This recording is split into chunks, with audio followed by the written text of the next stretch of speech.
Vamos lá.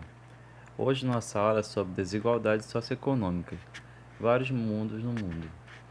É, é, o, é o capítulo 5 do assunto de geografia do segundo ensino médio, e a gente vai começar a trabalhar essa questão da divisão econômica existente no mundo após a Segunda Grande Guerra.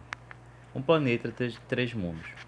O século XX, com o contexto da Guerra Fria, erguido com o fim da Segunda Grande Guerra Mundial, e a fragmentação da União Soviética, que durou de 1945 até 1991, acontece essa divisão do mundo. Após a Segunda Grande Guerra, algumas potências capitalistas como os Estados Unidos e alguns países da Europa, como França, dentre outros aliados, ficaram, digamos, com parte da Europa. Uma parte da Europa ocidental, pertencente aos capitalistas, e a outra parte oriental, desculpa, pertencendo ao socialista.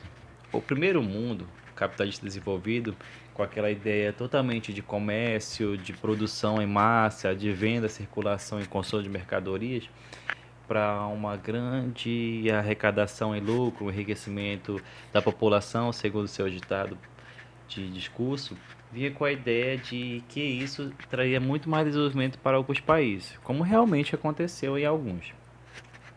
O segundo, de economia planificada socialista, tinha com a ideia aquela integração de um trabalho conjunto em prol de toda a população pertencente a esses estados, ou melhor se dizendo, a esses países, com essa dita ideia cuja de trabalhar em prol de um desenvolvimento todo igualitário a essa população. Já o terceiro mundo são os capitalistas subdesenvolvidos, ou seja, são países que já possuem uma industrialização, mas têm uma dependência ainda das grandes metrópoles para fornecimento tecnológico, dentre a necessidade de comércio e venda com esses países de primeiro mundo, os capitalistas. Terceiro mundo, ele é um termo da teoria dos mundos, originado da Guerra Fria para descrever países que se posicionaram como neutros durante o processo da própria Guerra Fria. Esse, esse termo foi aplicado a alguns países que não participaram dessa briga diretamente. Enquanto o mundo se divide por Segunda Guerra entre socialistas e capitalistas, ficam aqueles países ditos cujo neutro, como por exemplo o próprio Brasil, que não tomou partido nenhum, mas tendo um direcionamento totalmente capitalista. Nesse mapa, vocês podem observar essa divisão, primeiro, segundo e terceiro mundo. 1989, tem um retrato. No primeiro mundo tem o Canadá, Estados Unidos, França, Reino Unido e alguns países da Europa, Austrália e tudo mais, totalmente capitais desenvolvidos. Nessa cor, digamos que rosa, mais próximo do salmão, melhor dizendo, cor salmão que é chamada, ela vai mostrar para vocês a União Soviética, os países socialistas, que tinham uma união tanto territorial quanto de produção em relação comercial em prol de produzir para a sua população, para o seu desenvolvimento único, não gerando uma classe única redentora do poder, ou seja, não tendo acumulação de capital na mão de poucos, e sim na mão de todos. E os países de terceiro mundo, em vez de foi que se disseram neutros, não tomaram partido de A nem de B, para enfim continuarem numa tranquilidade tanto econômica quanto as suas relações com esses países, principalmente com os capitalistas. Nesse contexto, nós vamos discutir sobre os países centrais, países emergentes e países periféricos. Os centrais são os desenvolvidos, que detêm uma tecnologia avançada, uma grande influência no cenário político e econômico internacional, porque essa sua tecnologia proporciona melhoria na telecomunicação, no transporte, no acesso cibernético, por exemplo. Então, vai ter uma grande influência na venda e na atração de outros países em função dos seus produtos, né, no cenário político econômico internacional, e por se tornar uma grande potência econômica, acaba que tendo total liderança dentro do mercado. Já os países emergentes são aqueles que estão em desenvolvimento e sua economia é bem baixa, ou seja, eles estão surgindo, tem uma industrialização tardia, tem uma reorganização onde se estão encaixando o sistema capitalista de circulação, de produção, de bens e consumo, e estão chegando, mas de certo modo a passos lentos, porque há muito tempo estão nessa emergência, emergindo e não dão um salto para chegar totalmente ao subdesenvolvimento. E os países periféricos, que são países pouco desenvolvidos e subdesenvolvidos.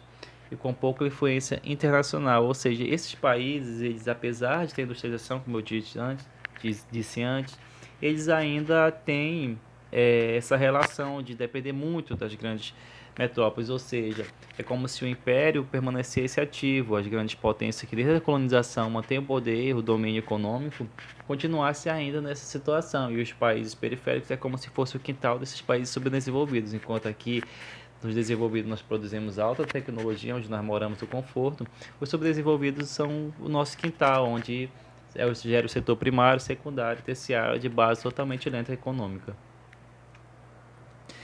A regionalização do mundo ficou dividida dessa forma: norte desenvolvido e do sul e subdesenvolvimento. Isso foi logo depois dessa Guerra Fria e como se concentrou o desenvolvimento tecnológico e a corrida armamentícia, aeroespacial, que todos sabem aquela disputa da União Soviética com os Estados Unidos, em querer ser o melhor, porque quem tem maior tecnologia tem melhor armamento e tem domínio no cenário político e econômico do mundo. E aí você pode observar ó, que países do norte, totalmente desenvolvidos, e países do sul, que ainda estão nesse subdesenvolvimento. Contando que a Austrália, mesmo estando ao sul, ela acaba que tendo essa mesma participação, porque é um país totalmente capitalista e totalmente desenvolvido. Mesmo estando ao sul, ela se entrega aos países do norte, porque é apenas uma classificação, não rege ao pé da letra a própria localização norte-sul. Do terceiro mundo a países em desenvolvimento. Os países desenvolvidos, como se trabalha essa questão de terceiro mundo, ele vai trazer, por exemplo, aqui o Canadá, Estados Unidos, a Europa Ocidental, Japão, Austrália. Isso aqui você viu naquelas imagens mais à frente sobre os países socialistas, capitalistas e os neutros. Os subdesenvolvidos eles vão ter uma industrialização incipiente e dependente dos países mais ricos. Isso aqui acontece de fato. Os emergentes, né, amplamente industrializados, mas depende da tecnologia mais avançada dos países desenvolvidos. No caso, olha o Brasil, a Rússia, a Índia, a China e a África do Sul. Alguns deles têm grande extensão territorial, mas tem uma dependência ainda dos países totalmente desenvolvidos. Em função disso, esses países se uniram e formaram o BRICS, que é um bloco econômico totalmente pautado no desenvolvimento em relações com esses países que têm um grande potencial, uma extensão territorial ampla, mas que precisam alavancar sua economia. Esses países em desenvolvimento já foram chamados de terceiro mundo em processo, porque possuem processo de desenvolvimento totalmente atrasado. Tá aí o Brasil, por exemplo, começa com a própria industrialização tardia, depois da década de 30 com a crise do café, que se começa a pensar, se traz a primeira indústria de tecelagem, que foi instalada em algumas cidades do Nordeste, do próprio Sudeste, e mais tarde chega com a linha de montagem, com o próprio governo JK Getúlio Vargas, que dão influência a isso. Ou do contrário, se o país, desde os primórdios, tende a traçar esse processo de industrialização, hoje, com certeza, o Brasil seria um dos grandes desenvolvidos. Norte-Sul, essa fragmentação que continua a existir, e observe bem que está parte dos Estados Unidos, Canadá, Alasca e Groenlândia, e alguns países da Europa, e a Austrália continua em destaque nessa questão, nesse cenário de desenvolvimento. Dentro dessa questão também pode ser trabalhada o próprio PIB, que é o Produto Interno Bruto, e o Índice de Desenvolvimento Humano, IDH. Esse indicador de estado, município, região, em média das condições avaliativas do lugar. O PIB ele é a soma dos produtos fabricados e consumidos por sua população em determinado período. Isso vai indicar o desenvolvimento econômico, porque sobre uma produção, por exemplo, industrial, o que se produz, o que se vende, o que se consome, gera uma arrecadação que vai mostrar que o país está tendo um grande destaque no cenário econômico mundial. Se você olha esse mapa ao lado, as maiores economias do mundo, 2017, pode olhar quem está em destaque: a China, os Estados Unidos, a Índia, e o Brasil aparece lá em oitavo. No entanto, esses países, embora sejam desenvolvidos, eles contrastam porque eles possuem também uma pobreza. Eles não possuem uma distribuição de renda muito desigual, enquanto a concentração de riqueza fica apenas na mão dos donos dos meios de produção. Uma grande parte da classe operária fica a desejar das desigualdades e alguns que nem chegam a ter essa consolidação. Embora os países tenham destaque em riqueza, em produção, ainda assim não tem uma redistribuição igualitária. Dentro disso, a Organização das Nações Unidas, a ONU, junto com o Programa das Nações Unidas para o Desenvolvimento PNUD, cria o IDH, né, que é a renda per capita, ou seja, divide pelo número de habitantes, pela saúde e educação. Por mais que seu país seja rico, ela vai fazer uma divisão, ver se está sendo redistribuído isso na saúde, no aumento de número de hospitais, de escolas, de saneamento básico, se estão pensando na população de fato, porque mesmo tendo esse índice aí do lado, ó, 2015, 2016 no mapa, mostra os países desenvolvidos, mas tem um contraste, né? No entanto, o IDH ele varia. Quando está em zero, ela é baixa e próxima de um, mais elevado, ou seja, quando está em zero, totalmente desigual a qualidade de vida. Quando está em um, é que a qualidade de vida está totalmente boa, pelo menos no papel, porque na lógica uma grande parte sim, mas existe uma parcela que ainda fica no descaso das mazelas urbanas. Falando em mazelas, vamos olhar o contraste existente no Brasil.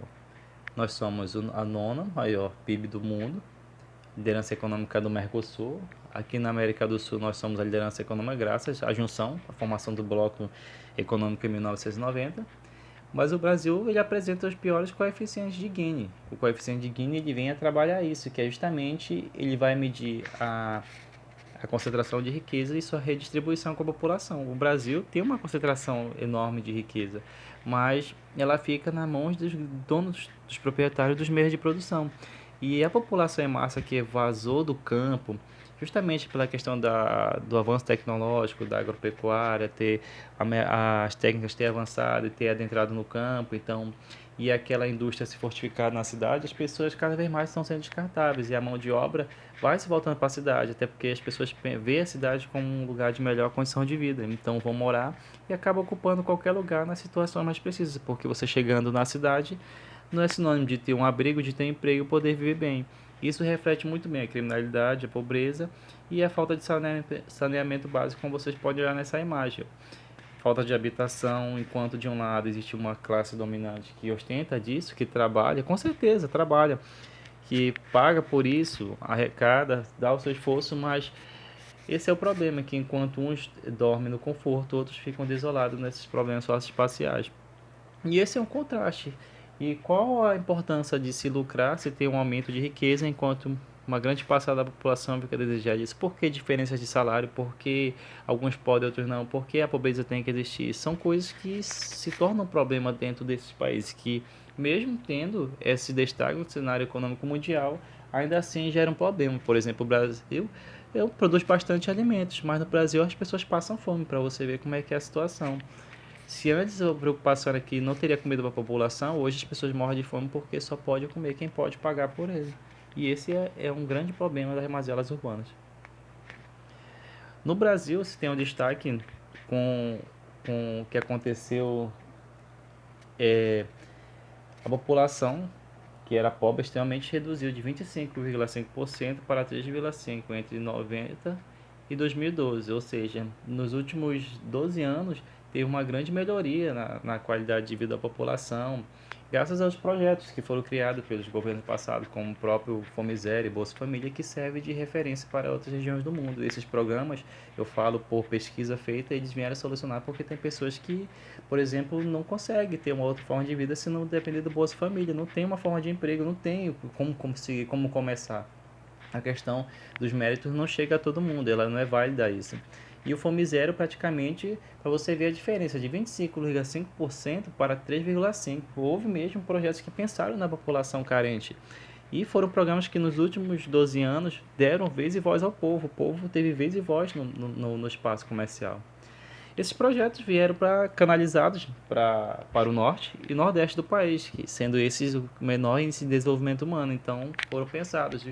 Embora nós tenhamos, por exemplo, industrialização aqui na região norte e no nordeste, ainda assim a concentração industrial está toda no sudeste, o que dá autonomia e poder preso totalmente à região sudeste, e nela se concentra em alguns proprietários que têm domínio desse poder, e a economia fica toda para lá, ou seja, o desenvolvimento poderia ser espacializado de forma totalmente compactada para o país todo, mas na verdade ainda fica preso em alguma parte apenas do nosso território nacional, o que é uma situação discutível até o momento. Então, por exemplo, se tira essa industrialização que já faz um sentido aqui para nossa região, vamos arcar com um novo aumento das mazelas urbanas.